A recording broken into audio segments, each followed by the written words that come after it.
Hello, నమస్తే అండి. శ్రీమతి మాదిరెడ్డి సులోచన గారి రాగమయ్యి నవల 1వ భాగానికి స్వాగతం అండి. ఈ నవల కళ్యాణి అన్న పేరుతో చలనచిత్రంగా రూపొందించబడిందండి. ఇంకా కథలోకి వెళ్దామా? బాలభానుని బంగారు కిరణాలు గిలిగింతలు పెడుతుంటే బద్ధకంగా కళ్ళు విప్పాడు ఆనంద్. ఒక్క క్షణం అయోమయంగా చూశాడు. మరుక్షణమే అర్థమైపోయింది తన సొంత బంగ్లాలో ఉన్నానని. కళ్ళు విప్పగానే కిటికీ దగ్గర కనిపించే పారిజాత వృక్షం గాని, తల తిప్పి చూస్తే తనకు మేలుకొలుపు పాడుతున్నట్టు ఉండే రాత్కి రాణి గాని కనిపించలేదు. ప్రకృతి సౌందర్యమంతా శాంతినికేతన్లో వదిలి వచ్చినట్లు అనిపించింది. ప్రకృతి పాడే పాటలకు పరవశించిపోతుండగానే పాణిగ్రాహి వేణువు సుమధురంగా వినిపించేది. తనొక్కడే ఆలస్యంగా లేచేవాడు. అందరూ తను లేచేసరికి సాధనలో మునిగి ఉండేవాళ్లు. తనెంత అదృష్టవంతుడు! తను నేర్చిన విద్య వృత్తి కోసం కాదు, అభిరుచితో నేర్చాడు. ఆ అవకాశం ఎంతమందికి ఉంటుంది? అయ్యగారు కాదు sir, good morning, bed tea. Peerayya వచ్చాడు. అతని చేతిలో టీ ట్రే ఉంది. ఒరే పీరయ్య, ఇలారా. ఆనందు లేవకుండానే పిలిచాడు. అయ్యా, పీరయ్య అంటే పెద్దవాళ్ళ ఉన్నాను అనిపిస్తుంది. పీరు అను చాలు అన్నాడు. ఒరేయ్, నీకు పీర్ అని ఎవరు పెట్టారా? చేయి జాచి తల దగ్గర ఉన్న సిగరెట్ పెట్టి అందుకొని అంటించుకున్నాడు. మా అమ్మకండి పిల్లలు కాలేదండి.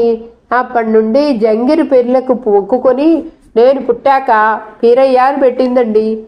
మై గాడ్, మనకున్న ముక్కోటి దేవతలు సరిపోరనా? మరో మతంలోకి వెళ్ళి ప్రార్థిస్తారు. టీ తీసుకొని తాగేశాడు. పిన్ని నాన్నగారు లేచారా? లేచి వాకింగ్కి వెళ్ళారయ్యా. మరండి, మరీ మండిపోను. ఏమిట్రా అది? మీకోసం కృష్ణగారు వారి స్నేహితులు వచ్చారండి. ఇప్పుడా చెప్పడం? కాస్త కోపంగా అరిచాడు. లేచి నైట్ కోట్ వేసుకొని బెల్ట్ ముడివేసుకుంటూ 4 మెట్లకు ఒక్కొక్కటి దిగాడు. హాల్లో వార్తాపత్రిక చదువుతున్నాడు కృష్ణ. కూడా మరో 2 వ్యక్తులున్నారు. తను కృష్ణ గ్రామర్ స్కూల్ నుంచి స్టూడెంట్స్. కేంబ్రిడ్జ్ పాస్ అయ్యాక ఇద్దరు విడిపోయినా ప్రతి సెలవుల్లో కలుసుకుంటారు. ఏమిట్రా ఓల్డ్గా, ఎలా ఉన్నావు? నాకే బానే ఉన్నాను. నీ సంగతి చెప్పు. దేశం గాని దేశం, భాష గాని భాష. కృష్ణ మాటలకు ఆనంద్ పక్కపక్క నవ్వేశాడు. ఒరేయ్, మన ఆంధ్రులలో ఉన్న ఈ అవలక్షణమే అది. ఇల్లు దాటితే అంతా పరాయిదే అవుతుంది. ఆ అవలక్షణాన్ని నువ్వు విలక్షణం చేశావుగా. వీరు మా యువజ్యోతి సాంస్కృతిక సంస్థ ప్రెసిడెంట్ గారు, కోశాధిపతి గారు. కృష్ణ పరిచయం చేశాడు. బాగుంది మీ పరిచయం. నా పేరు గోపాలరావు. అధ్యక్షుడు పరిచయం చేసుకున్నాడు. నా పేరు శాస్త్రి. కోశాధికారి నమస్కరించాడు. చాలా సంతోషం. కరచాలనం చేశాడు ఆనంద్. పోయిన నెలలోనే వస్తారనుకున్నాం. ఒక్కసారి ఇంటికి వస్తే మళ్ళీ వెళ్ళటం కుదరదని కలకత్తా, ఒరిస్సా, బీహార్ అంతా తిరిగొచ్చాను. ఎప్పుడొచ్చావు? రాత్రి కృష్ణాలో వచ్చాను అన్నాడు. ఆనంద్ మరోసారి టీ తాగాడు. ఏమిటి ఉదయం వచ్చారు? మరో సిగరెట్ అంటించుకున్నాడు ఆనంద్. నీలాంటి వాడిని పట్టాలంటే పడకలోనే పట్టాలి. ఏమన్నావు? ఆనంద్ పక్కున నవ్వాడు. ఒరే బాబు, ఏదో నోటికి వచ్చినట్టు అంటానురా. ద్వంద్వర్థాలు తెలిసావు అన్నాడు కృష్ణ నవ్వుతూ. ఊరకరారు మహాత్ములు. ఆనంద్ అడిగాడు. ఏం లేదు ఆనంద్, మా యువజ్యోతిని వెలిగించి 3 సంవత్సరాలు అవుతుంది. మేము ఒక ప్రణాళిక వేసుకొని కార్యక్రమాలు నడుపుతాం. ప్రథమ వార్షికోత్సవానికి మంగళంపల్లి బాలమురళి గారి కచేరీ పెట్టాం. 2వసారి ఎస్పి బాలసుబ్రహ్మణ్యం గారిది పెట్టాం. ఈసారి నువ్వు పాడాలి. ఏమిటి, నేనా? ఆశ్చర్యంగా చూశాడు. అవునరా, శాంతినికేతన్ విద్యార్థివి, కొత్త తరహాగా ఉంటుంది అన్నాడు బతిమాలుతున్నట్టు. అది కాదురా, ఈ రోజుల్లో శాస్త్రీయ సంగీతాన్ని ఎవరు గౌరవిస్తున్నారు? నా అభిరుచి నాది కాబట్టి నేర్చుకున్నాను. ఆ భయం ఏమక్కర్లేదు. నువ్వు స్కూల్లో ఉండగా సినిమా పాటలు పాడేవాడివి. ఒక అరగంట శాస్త్రీయ సంగీతం, అరగంట సినిమా పాటలు పాడాలి. నువ్వు అను, మిగతా ఏర్పాట్లన్నీ నేను చూస్తాను. నేను ఆలోచించుకోవాలి. నాన్నగారు వచ్చాక అడుగు. 4 రోజుల నుండి తిరిగిపోతున్నాను. నాకు ఒక్కసారి ఏదైనా చెయ్యాలి అనుకుంటే చేసే వరకు నిద్ర పట్టదు. ఇప్పుడు నేను గాన కచేరీ చేసే వరకు నిద్ర పట్టదంటావు. అంతే మరి అన్నాడు. Okay boy. వీడికి శాంతినికేతన్లో చదివితేనే ఇంత గర్వం ఉంది, ఫారిన్ వెళ్తే ఇంకెంత ఉంటుందో అని మీరు అనుకోవటం దేనికి? అలాగే కానివ్వండి అన్నాడు, 2 చేతులు సోఫాపై చేరవేసి. Thanks Raj, thanks. కృష్ణ ఆనందంగా చేతులు పట్టుకున్నంత పనిచేశాడు. స్టేజీ మీదికి రాళ్లు పడకుండా ప్రోగ్రాం జరిగితే నీకే థ్యాంక్స్ చెప్తాను. ఆనంద్ మాట పూర్తి కాకపోవడమే ఫోన్ మోగింది. పీరొచ్చి తీసి ఇచ్చాడు. హలో. నిక్షేపంగా 5 అడుగుల 11 అంగుళాల ఎత్తు, 58 కేజీల బరువుతో ఆరోగ్యంగా ఉన్నాను. వెయిట్ కొంచెం తగ్గినట్టుంది. సాయంత్రం చెప్తాను. అక్కడ ఏమన్నారో గాని ఆనంద్ పక్కున్నవాడు. సరే ఊహు, నాకు 4 రోజుల వరకు తీరదని డాడీతో చెప్పు, నేనే వస్తానుగా. మరి శాంతినికేతన్ వెళ్ళి పుట్టి సంగీత సాధన చేస్తే ఏం థ్రిల్లింగ్గా ఉంటుంది. ప్రేమించాను. రహస్యం. అపరంజిపమ్మ, సంగీత సరస్వతి. నిజం. ఉంటాను మరి. థ్యాంక్స్. నవ్వుతూ ఆనంద్ ఫోన్ పెట్టేశాడు. నా హార్దిక అభినందనలురా. కృష్ణ చేయి చాచాడు. ఎందుకు? ఆనంద్ తెల్లబోయాడు. అపరంజిపమ్మ సంగీత సరస్వతిని చేపట్టబోతున్నందుకు. ఓరి ఫూలున్నారా? ఆనంద్ మరోసారి నవ్వి స్నేహితుడి భుజం చరిచాడు. ఇందాక ఫోన్లో. ఓ అదే. ఇక్కడ ఇంటి బారి నుండి బయటపడాలని ఓ బంగారు బొమ్మను సృష్టించానురా. సంగీత సాధనకే సమయం లేదంటే భలే వాడివే. అట్టే సమయం లేదు. పబ్లిసిటీ ఇచ్చుకోవాలి, ముఖ్య అతిథిని పిలుచుకోవాలి, ఆహ్వాన పత్రాలు వేయించాలి. నేను చెప్పిన తేదీ గుర్తుంచుకో. కృష్ణ లేచాడు. తేదీ గుర్తుంటుంది కానీ ఏం పాటలు పాడాలో ప్రణాళిక తయారు చేసి ఇవ్వు. శాస్త్రీయ సంగీతం నీకే వదిలిపెడుతున్నా. లైట్ మ్యూజిక్లో 2 సోలోలు, 3 డ్యూయెట్లు పాడితే చాలు. డ్యూయెట్లా? మరి నాకు తోడుగా నువ్వు పాడతావా? మా సంస్థలో చక్కగా పాడే అమ్మాయిలు 2 ఉన్నారు. వాళ్ళు కూడా మ్యూజిక్ కాలేజీలో సంగీతం నేర్చుకుంటున్నారు. వాళ్ళు పాడతారు. ఓకే. వాళ్ళని సాగనంపుతూ గుమ్మం వరకు వచ్చాడు. ఆనంద్, నీకెప్పుడు వీలుంటుందో చెప్తే ప్రోగ్రాం కంటే 2 రోజుల ముందు ఆర్కెస్ట్రాతో ప్రాక్టీస్ చేద్ది గాని. అలాగే ఆ అమ్మాయిలతో. మరోసారి అందరూ నవ్వారు. కృష్ణ ఏమనలేక తలగొక్కున్నాడు. అలాగే. వాళ్ళని సాగనంపి ఇంట్లోకి వచ్చాడు. అప్పుడే వాకింగ్కి వెళ్ళిన తండ్రి రంగనాథరావు, పినతల్లి మీనాక్షి వచ్చారు. అప్పుడే లేచావా నందు? తండ్రి అడిగాడు. అప్పుడే అంటున్నారు? ఇప్పుడెంత టైం అయిందో తెలుసా? వాచి చూసుకుంది మీనాక్షి. 8 దాటింది పిన్ని అన్నాడు ఆనంద్. వెళ్ళు వెళ్ళు. 5 మైళ్ళు నడిచాం. ఆకలి మండిపోతుంది. బ్రేక్ఫాస్ట్ తీసుకుందాం అన్నది. ఏమిటి? అబద్ధానికి అంతుండాలి. 5 మైళ్ళ? 1/2 మైల? అడుగునా సభలేరా మీ పిన్నికి? రంగనాథరావు నవ్వాడు. 5 నిమిషాల్లో వస్తాను పిన్ని.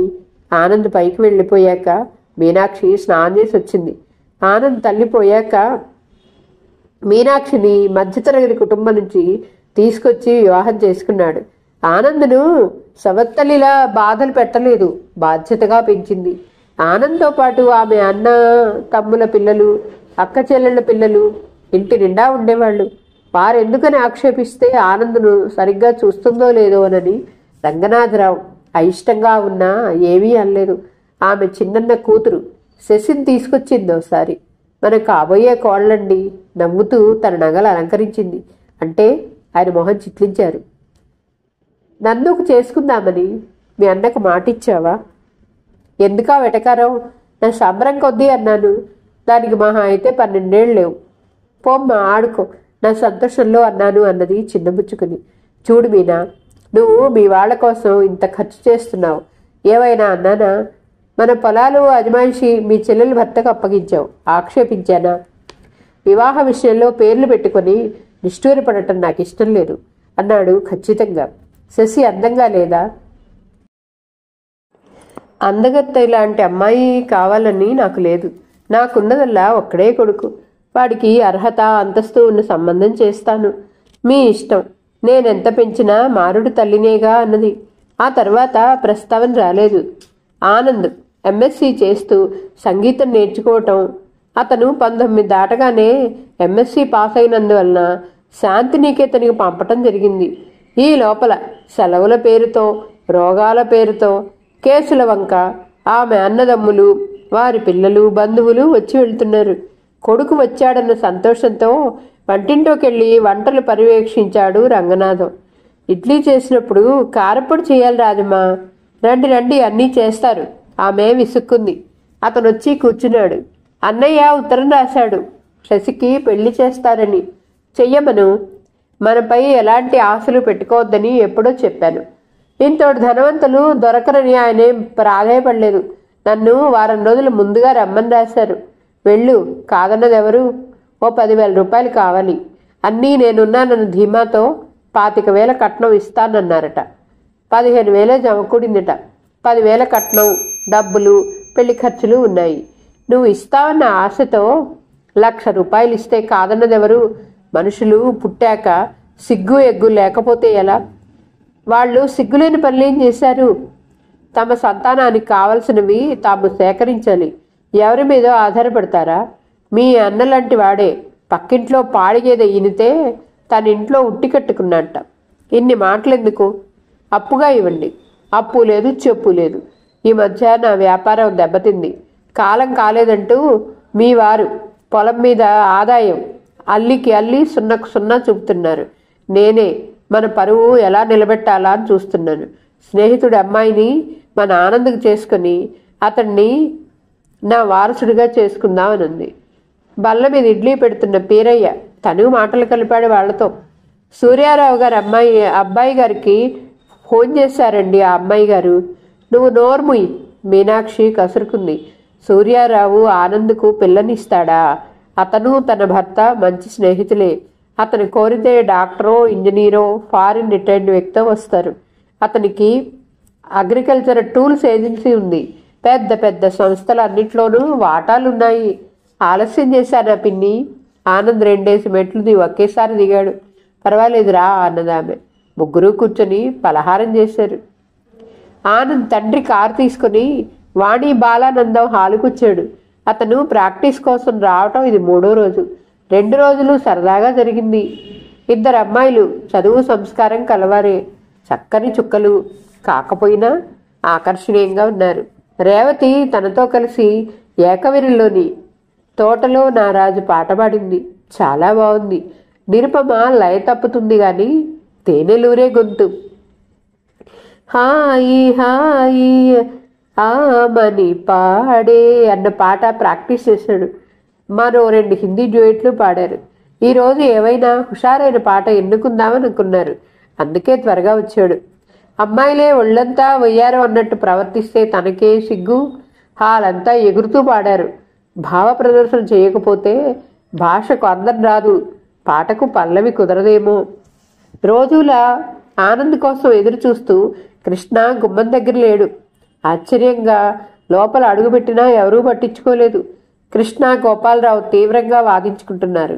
ఏమైంది కృష్ణ? వచ్చావా ఆనంద్? కొంప మునిగింది.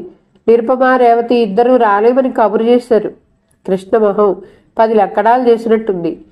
ఎందుకట? కారణాలు చెప్తారా? నాకు తెలుసు ఆనంద్ గారు. నిరుపమని పిలవటానికి వెళ్ళినప్పుడు ఆహ్వాన పత్రం కూడా తీసుకెళ్లాను. అక్కడ సినిమా తారల పేర్లు కనిపించలేదు. దాంతో ఆ అమ్మాయి మొహం మార్చుకుంది అన్నాడు శాస్త్రి. అంటే సినిమా తారలుంటే గాని పాడరా? ఆశ్చర్యంగా అడిగాడు ఆనంద్. ఈ మధ్య యువ కళాకారుల్లో ఈ ట్రెండ్ బాగా పెరిగిపోయింది. ఏం చెయ్యాలి? సినిమా తారల చుట్టూ తిరిగి తిరిగి కాళ్ళు పడిపోతున్నాయి ఆనంద్. ఎందుకు రారు? వెళదాం పదా. ఇప్పుడు వెళ్ళినా లాభం లేదు. పబ్లిసిటీ ఇవ్వటానికి సమయం లేదు. వాళ్ళు మనుషులే. షూటింగ్ నుంచి వచ్చి మళ్ళీ మన కార్యక్రమాలు ఏం చూస్తారు? మన సంస్థ అంటే పర్వాలేదు. కొన్ని సంస్థలున్నాయి.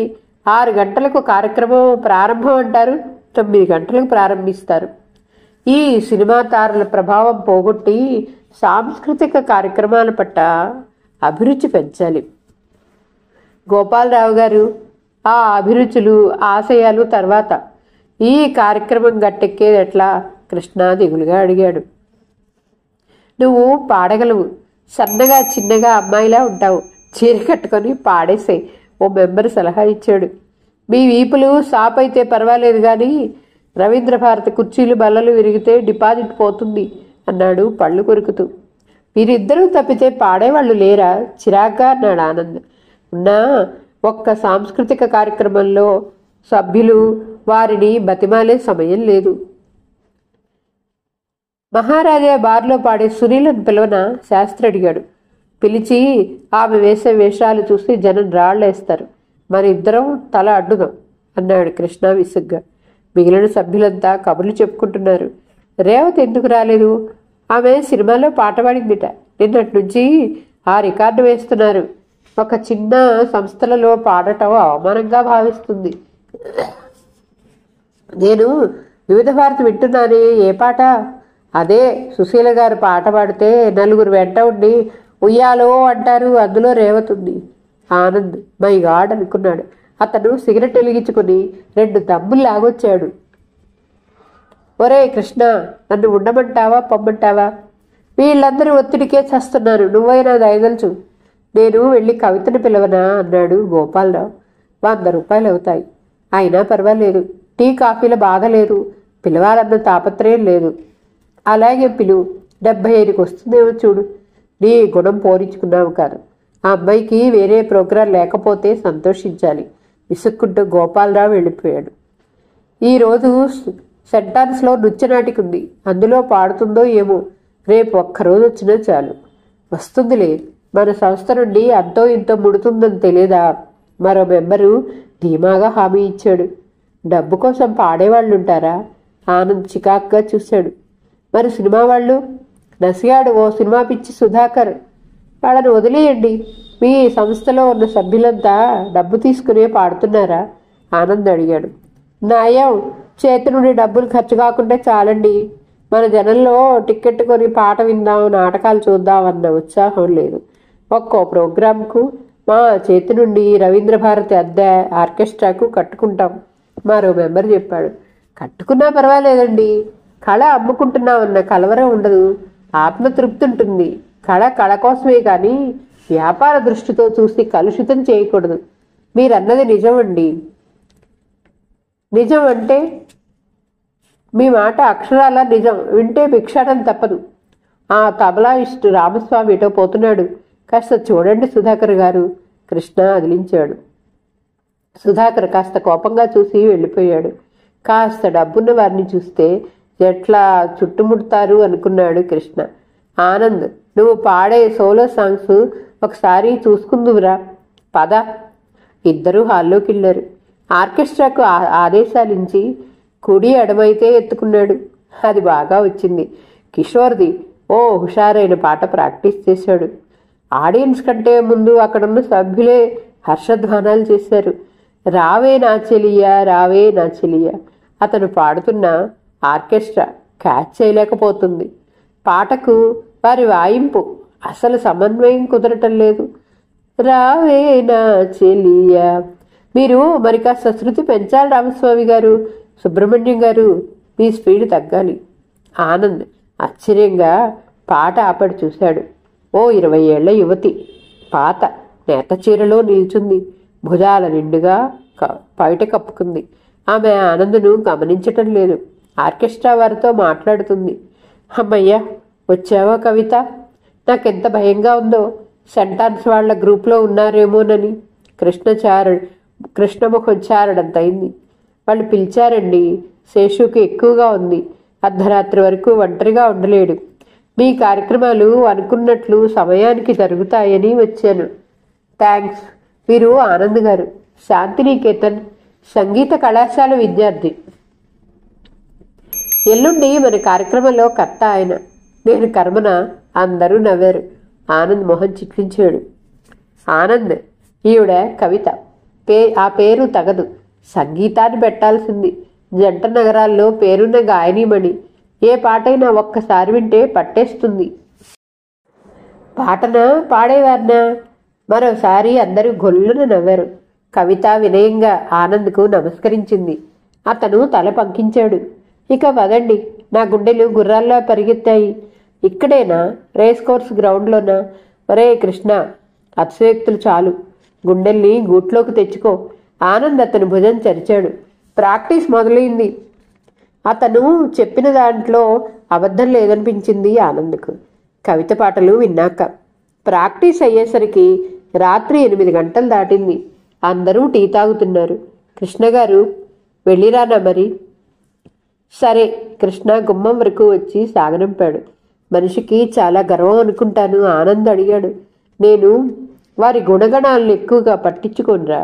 మనకు కావాల్సింది ఆ అమ్మాయి పాట. పాట బాగా పాడుతుంది, అది చాలు అన్నాడు. ఆనంద్ నవ్వుకున్నాడు స్నేహితుని మాటలకు. తను బయటకొస్తుంటే ఈసారి హాలంతా కదలొచ్చింది. అందరి దగ్గర సెలవు తీసుకుని ఆనంద్ ఇంటికొచ్చేసరికి ఇల్లంతా నిశ్శబ్దంగా ఉంది.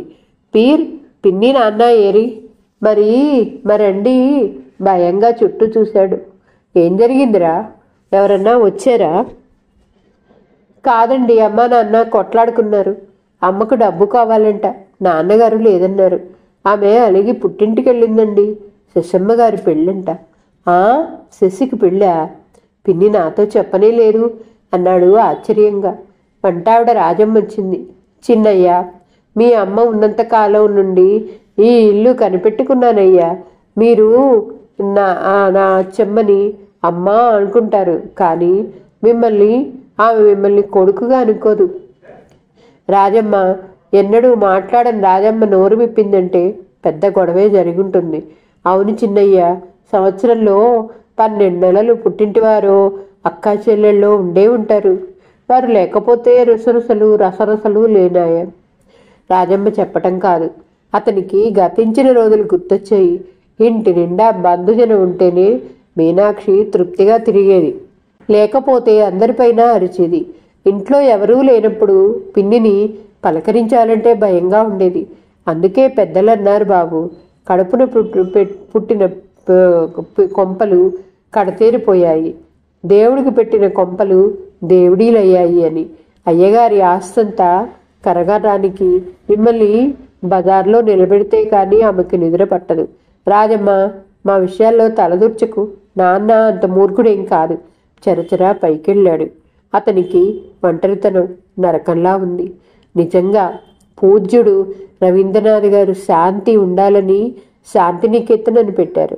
శాంతి సంతోషాలకు నిలయం ఇక్కడ ఏముంది? తండ్రి తన నుండి తప్పించుకు తిరుగుతాడు. తానేం చెయ్యాలి? ఏదైనా ఉద్యోగం చెయ్యాలి. ఈ పరిసరాల నుండి దూరంగా వెళ్ళాలి. భోజనం చెయ్యరా అయ్యగారు? పీరయ్య వచ్చాడు. లేచి చేతులు కడుక్కొని బల్ల దగ్గరికి వచ్చాడు. ఒంటరిగా భోజనం చెయ్యాలనిపించలేదు. శాంతినికేతన్ తోటివారి అల్లరి గుర్తుకొచ్చింది. వద్దురా. పైకి బట్టలు మార్చుకొని మెల్లగా పాత స్నేహితులు కలుసుకుని 3SS వెళ్ళాడు. ఓ ఆనంద్, కమాన్. వారిద్దరూ ఎదురొచ్చారు. విశ్వం, కుమార్. అతనికి BSc వరకు క్లాస్మేట్స్. కుమార్ సూర్యారావు అన్న కొడుకు. విశ్వం ఆర్థిక మంత్రి గారి మేనల్లుడు. ఇద్దరికీ కావలసినంత ఆస్తుంది. క్లబ్బులు, సినిమాలు వీరి ఫాస్ట్ ఐటమ్స్. ఏమిట్రా అంత మౌనంగా ఉన్నావు? అబ్బే ఏం లేదు. ముగ్గురు వెళ్ళి కూర్చున్నారు. తందూరి పన్నీర్ కర్రీ ఆర్డర్ చేశారు. ఆనంద్, ఆ అనామకమైన అసోసియేషన్లో నైట్ ఇస్తున్నావు, బుద్ధుందా? ఒక్క మాట నాతో చెప్తే గ్రాండ్గా మినిస్టర్లు, సినిమా యాక్టర్ల సమక్షంలో ఏర్పాటు చేసేవాడిని. నేను అడిగి చేయించుకుంటున్నానని భావిస్తున్నావా? తీక్షణంగా అడిగాడు. అది కాదురా, మనం డిగ్నిటీ మెయింటైన్ చేయాలి. నువ్వు అచ్చు కిషోర్ కుమార్లా పాడతావు, నేను నాలాగా పాడితే చాలరా అన్నాడు కాస్త విసుగ్గా. లీనీజీ పాడుతుంటే భోజనాలు ముగించారు. ఎలా ఉందిరా పాట? వినటానికన్నా చూడటానికి బాగుంది. కుమారు, విశ్వం పెద్దగా నవ్వారు. ఈరోజు శబ్నం క్యాబరే డాన్స్ ఉంది, చూద్దామా? చూడక ఇంటికెళ్ళి ఏం చేస్తావురా? సరే అన్నాడు ఆనంద్ సిగరెట్ వెలిగించుకుంటూ. యువజ్యోతి వారు నిర్వహించిన స్వరలహరి ముగిసింది. ఎవరూ ఊహించినంత జయప్రదంగా జరిగింది. ప్రతి కార్యక్రమంలో ఓ సభ ఉంటుంది. దాన్ని అలంకరించిన పెద్దలు కార్యక్రమాన్ని ప్రశంసించటమో విమర్శించటమో చేస్తుంటారు. వేదిక అలంకరిస్తుండగా ఆనంద్ గ్రీన్ రూమ్లో కూర్చుని టీ తాగాడు. అతని కళ్ళ ముందు వేదిక మీద స్థిరంగా నిలబడిన కవిత తిరుగుతుంది. ఆమె చప్పట్లకు చెల్లించదు, హీలలకు ఉలికిపడదు, మనసుమోర్లకు తలాడించదు. చుట్టూ ఎంత గందరగోళం జరిగినా చెలించకుండా సంకురాత్రి వెళ్లే వరకు శుభలగ్నం లేదన్నాడే అంటూ నిశ్చలంగా నిలబడి పాడింది. ఆ పాట ప్రోగ్రాంలో లేదు, శ్రోతల అభ్యర్థనలపై పాడింది. అది కాస్త చేదు మాత్రలా అనిపించింది ఆనంద్కు. రారా, కృష్ణ హడావిడిగా వచ్చాడు. వేదిక దగ్గర నుండి ఆనంద్ లేచాడు. అప్పటికే గోపాలరావు పెద్దలను వేదికపైకి ఆహ్వానించాడు. ఈ కార్యక్రమానికి ప్రాణం పోసి మా యువజ్యోతిని మూడోసారి వెలిగించి ఆ వెలుగులు మమ్మల్ని మా కృషిని తిలకింపజేసిన యువ గాయకుడు శాంతి నికేతన్ విద్యను అభ్యసించి వచ్చిన ఆనంద్ను వేదికపైకి రమ్మని కోరుతున్నాను. ఆనంద్ అడుగుపెట్టగానే యువజ్యోతి సభ్యుడు పూలమాల వేశాడు. జనం చప్పట్లతో హాలు మారుమోగింది. ఆనంద్ నమస్కరించి కూర్చున్నాడు. కవితేది?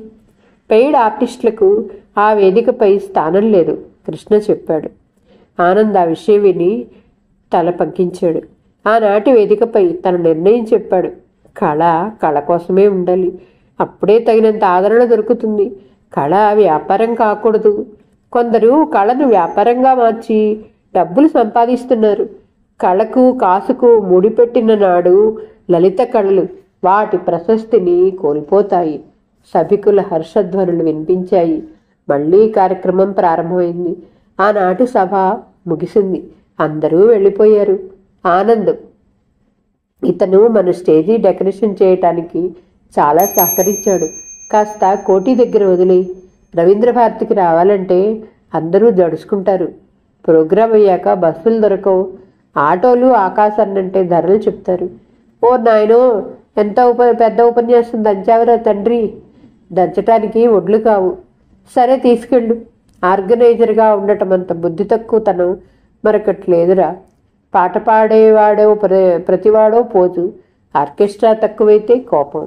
అమ్మాయిలు తప్పు పాడితే కోపం. ఇక డ్రామా సెక్షన్లు కదపాలంటే భయం. అందరికీ సమానమైన డైలాగులు కావాలంటారు. అది ఎట్లా సాధ్యం? కలకత్తాలో అలాంటిది ఏం లేదు. వాడు తలకు రోల్ ఇచ్చాడు. ఎన్ని డైలాగ్స్ ఉన్నాయి అని చూడడు. ఇచ్చిన దానికి న్యాయం చేయాలని చూస్తాడు. అందుకే వాళ్ళు నాటకాలు ఆడగలుగుతున్నారు. స్క్రిప్ట్ ఇచ్చాక డైరెక్టర్తో సమస్య. తనకు అనుగుణంగా స్క్రిప్ట్ మార్చాలంటాడు. ఎంత దరిద్రం స్క్రిప్ట్ అయినా ప్రతిభ గల డైరెక్టర్ చేతిలో రాణించాలి. నిజమైన డైరెక్టర్ స్క్రిప్ట్ జోలికే పోడు. ఈ బాలారిష్టాలు దాటాక రిహార్సల్స్ గోల. అదో పిచ్చిరా. తాగుడు జోరులాగే. ఒక్కడికి నీలా సహకరించేవారుంటే సంఘం ఎంతో ముందంజ వేసేది. ముఖస్థుతి మొదలుపెట్టావు. అయింది. కారు పోనిచ్చాడు ఆనంద్. ఆ అలంకరిష్ను కోఠీలో దింపి సరాసరి హిమేత్ నగర్లో ఉన్న తన ఇంటికి వెళ్ళాడు. అతను వెళ్ళేసరికి హాల్లో సూర్యారావు తండ్రి కూర్చున్నారు. బల్ల మీద నోట్ల కట్లనున్నాయి. ఈరోజు కథ ఇంతటితో సమాప్తం అండి. మరలా తర్వాయి భాగంతో కలుద్దాం. నా కథ మీకు నచ్చితే please like, share, subscribe and comment. ఉంటానండి. పద్మావతి చావలి.